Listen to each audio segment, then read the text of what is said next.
அவசர அவசரமாக காலையில் பிரேக்ஃபாஸ்ட் செய்கிறதுக்கு இந்த புட்டு கரெக்டாக இருக்கும்.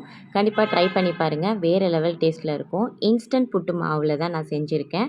நீங்கள் எங்கே கேட்டாலும் இது கிடைக்கும். இந்த புட்டு மாவில் நான் 3 கப்பு எடுத்திருக்கேன். அது கூடவே தேவையான அளவு உப்பு, கொஞ்சம் கொஞ்சமாக நம்ம தண்ணி விட்டு நல்லா ஒரு பிடி பிடிச்சா கொழக்கட்டை பிடிக்கிற அளவுக்கு வரணும் மாவு பதம். அதுதான் கரெக்டான மாவு பதம். அதுக்கப்புறம் நான் ஒரு 10 நிமிஷம் அப்படியே மூடி வச்சுட்டேன். குழா தேவை கிடையாது. நம்ம வீட்டில் இருக்கிற டம்ளர்லையோ கிண்ணிலையோ இல்லைன்னா வீட்டில் இருக்கிற அந்த கொட்டாங்குச்சியில் கூட நம்ம செய்யலாம்.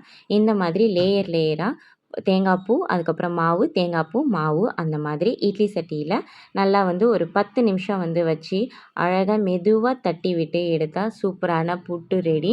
இது அரிசி மாவு புட்டு. இதுலேயும் நம்ம நிறைய வெரைட்டி கூட செய்யலாம்.